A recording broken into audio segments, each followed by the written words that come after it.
Salut les refs, salut entre les lignes, c'est Sparrow PHS. Aujourd'hui, on va faire une petite journée avec moi, une petite interview, ça va bien se passer.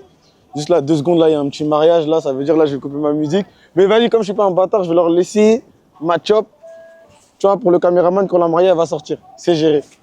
Ah, c'est bon, je laisse les vitres. Comment? Ta vidéo, elle est archi drôle. De ouf. Je leur laisse. En plus, elle est blanche comme la vôtre en plus. J'ai laissé les fenêtres ouvertes, faut pas voler, hein. Non, il y a ma sacoche, elle m'a déjà volé mon passeport il y a pas longtemps, là. Prends-la, s'il te plaît. Bon, les gars, vous connaissez, hein, en direct du Pullman. C'est un très bon hôtel pour ceux qui connaissent. Je vous le conseille. Et puis hier, on était au concert de Nino. Je vous dis la vérité, c'était vraiment pas mal, les refs. Pour ceux qui n'ont pas été, vous avez loupé. La même mère, les gars, Nino, il est trop chaud, wesh. Système de carte, il est chiant de ouf. Le concert, il était méchant. J'ai été le 2 et le 3. La fausse, on a foutu ce bull. Après, tu vois, deuxième jour, je suis venu un peu en mode plus comportement, t'as capté. Et franchement, c'était vraiment méchant. Et Gazo, il était pas là le premier jour, mais il est venu le deuxième. En fait, c'est bizarre. Deuxième jour, on va dire le premier jour, c'était mieux. C'était plus qualitatif. Nino, il a fait des vocalises, des trucs avec sa voix, c'était vraiment pas mal. Mais par contre, le deuxième jour, c'était plus méchant. Ah, on va pas se mentir, le deuxième jour, là, c'était trop méchant, wesh. Franchement, je vous dis la vérité. Non, en fait, Nino, par rapport au son qu'il fait, je vous dis la vérité, si t'es avec tes gars et tout, la vie de ma mère que le... Wesh, non, la fausse, c'était trop. La fausse, c'était trop. Même hier, j'étais en gradin, j'avais trop envie d'être en fausse, frère, c'était trop méchant. Mais par contre, j'avoue, si t'es avec une petite baby, t'as capté, hein, t'es arrivé en full au concert, nah, vas-y, va dans les gradins tranquilles. Parce que les gens, ils vont commencer à tuer ma baby, on va commencer à faire des... On va sortir le brolic, et j'ai pas envie. Ça veut dire, c'est mieux, vas-y, tranquille, dans le gradin, tranquille, c'est léger. César ou pas? Oui. Ah, je veux une salade César. Non, poulet. Ouais. Diabolo fraise. Ouais, moi je suis un mec des Diabolo. Merci. Du coup, le nom Sparrow, ça vient d'où? Sparrow, c'est parce que moi, tu connais, quand j'étais petit, j'étais au lycée, j'aimais bien les filles. J'étais un coureur de jupons. Ça veut dire qu'en gros, mes gars, ils disaient, ah, lui, c'est trop un pirate. C'est-à-dire, moi, je dis quoi? Vas-y, attends. Faut que je trouve le nom d'un pirate, t'as capté? Ça veut dire, à partir de ce moment-là, désolé, hein, c'est mes petits apéritifs. Du coup, ça veut dire, il fallait que je trouve un nom de pirate, tu vois. Et je me suis dit, vas-y, faut que je trouve le nom d'un pirate qui est connu. Un pirate connu, j'ai pensé à Jack Sparrow, tu vois. Donc du coup, je me suis dit, vas-y, je vais m'appeler Sparrow. Et après, c'est parti de là. Hein. Les filles encore. La vidéo qui t'a fait le plus connaître? Moi, c'est la vidéo Visa Ispatal, hein, sur le jet ski. J'étais parti en vacances et tout, j'avais fait une vidéo virale et tout. Non, elle est devenue virale ensuite et tout, sur TikTok et tout. Après, elle a été reprise, tu connais, par les gens en général, les influenceurs, les rappeurs et tout. Et après, de là, c'est parti, j'ai rien compris. Après, il y en a un qui a fait une vidéo. Donc, pour répondre à tout le monde, non, ce n'est pas moi qui a fait le crash sur le jet ski. Croyez vraiment que moi, Sparrow, là, j'ai trop le mic. Comment je peux cartonner un bateau, moi? Vous voyez faire ça? Vous êtes fous, quoi. Impossible, wesh. Mais merci à toi, parce que dis-toi, grâce à toi, la vidéo est encore plus percée. Mais c'est pas moi. Et cette vidéo, moi, je l'avais vue bien avant qu'elle soit virale. Ah ouais? Ouais. Ah, toi, t'es un bon temps. D'ailleurs, t'étais vraiment C'est-à-dire, ça faisait un moment que je l'avais vu, la vidéo. Et après, elle est ressortie. Ouais. Et là, elle a pété. Elle a pété, ouais. Et t'as compris... C'est grâce à Zepek aussi, parce que Zepek, il m'a beaucoup partagé. Ouais. Influenceur congolais, mais j'ai même pas besoin de le présenter, je pense que tout le monde le connaît. Mais il m'a beaucoup partagé, c'est lui qui m'a donné beaucoup de force, avec Kirby. Enfin, tout le monde après a partagé en vrai la vidéo. Et du coup, là, maintenant, 84 000 abonnés sur TikTok. Ouais, mais c'est léger, en vrai, je peux avoir largement plus. C'est parce qu'en fait, moi, sur TikTok, je me l'évangélise beaucoup sur l'application, on va dire. Et c'est que depuis que ça a commencé à rentrer, t'as capté, là, j'ai commencé à me dire, vas-y, je vais me mettre sérieux dedans, t'as capté. Mais au début, c'est vrai que je négligeais beaucoup l'application et tout. Et après, là, j'ai commencé à mettre à fond. Mais là, t'inquiète, on va faire les 100K rapides, là, wesh. J'ai dit quoi? J'ai dit en janvier. Là, on est pratiquement déjà à 100K, là, déjà. Moi, j'ai qu'une parole, moi, les gens, ils savent. 100K, on va les faire fissa, là. Du coup, concentré sur TikTok ou sur d'autres Ouais, réseaux? moi je vous dis la vérité, TikTok parce qu'il y a de l'argent. Il y en a, ils se moquent des gens qui sont sur TikTok, mais c'est là que je me dis qu'il y en a, ils ont vraiment rien compris. Écoutez pas les gens qui vous taillent, ils racontent que de la D. Pensez aux sous qui rentrent, etc., parce que les sous qui rentrent sur TikTok, ils les font même pas eux dans leur vraie vie. Ça veut dire que ces gens-là, les gars, les écoutez même pas.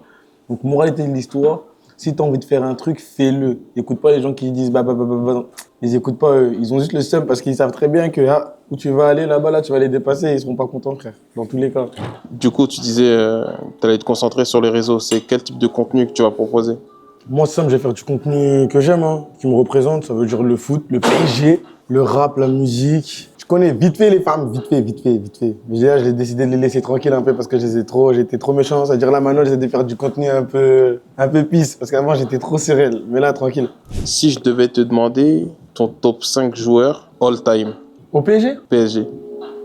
Ronaldinho, Neymar. Même si je sais qu'il est parti un peu.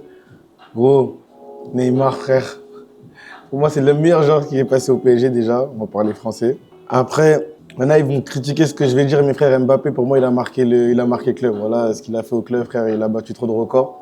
J'étais obligé de le mettre.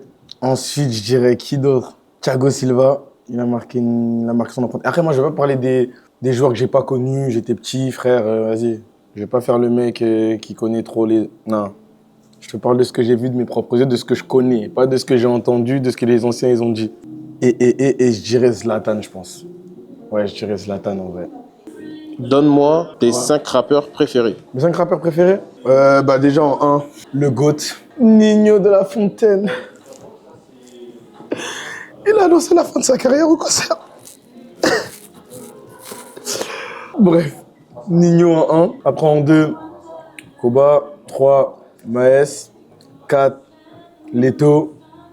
Et 5. 5. J'avoue, en 5, je sais même pas qui mettre. Hein. Attends, bouge pas, je regarde dans mon bigot tout de suite là. Moi, je dis, tu vas mettre Landy. Ah, Landy, ouais. Landy, c'est vraiment mon gars. Moi, comme je dis, hein, si t'es un rappeur là, déjà tu chantes bien, tu rappes bien. Ce que tu dis, c'est réel et tout. Moi, je kiffe. Moi, je sais que Landy, il est réel. On se sait. Okay. Les gens de on se sait. Landy en 5 en balle. Il est réel, voilà, il est très très fort. Et d'ailleurs, les 2008 là commencent à respecter. Hein. J'ai fait une vidéo sur lui là il y a pas longtemps. Les gens ils savent. Landy il est vraiment chaud, voilà. Tu parles beaucoup de mode dans ton contenu. Ouais. C'est quoi ton rapport avec la mode? Moi j'aime trop la sable, gros.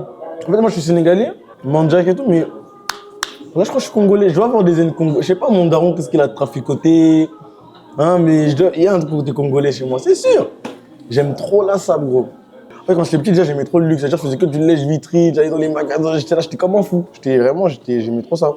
Et forcément, quand tu grandis et que tu commences à faire tu vas acheter, frère. Moi, mon délire, c'est quoi? C'est acheter des pièces que personne a. Parce que Paname, en fait, il y a trop d'argent. Il y a trop de gens, ils ont des tas, il y a trop de gens, tu vois. C'est cardio, frère.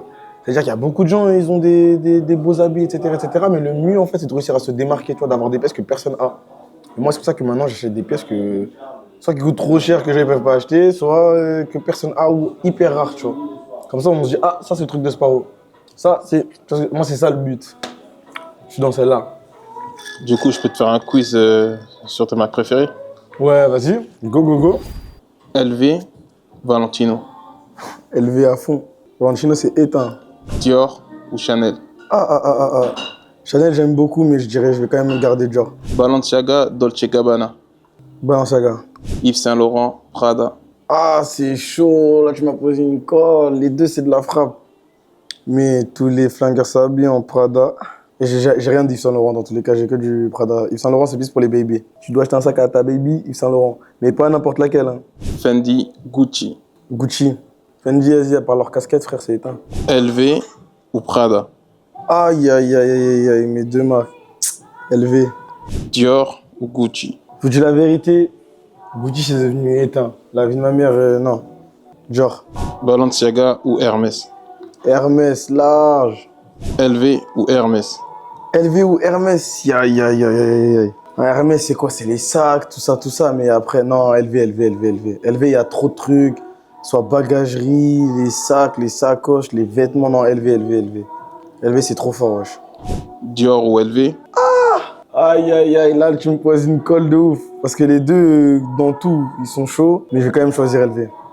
LV numéro 1, du coup. Ah, j'aime trop cette marque. On te verra un jour à la Fashion Week? Faites place à la Fashion Street.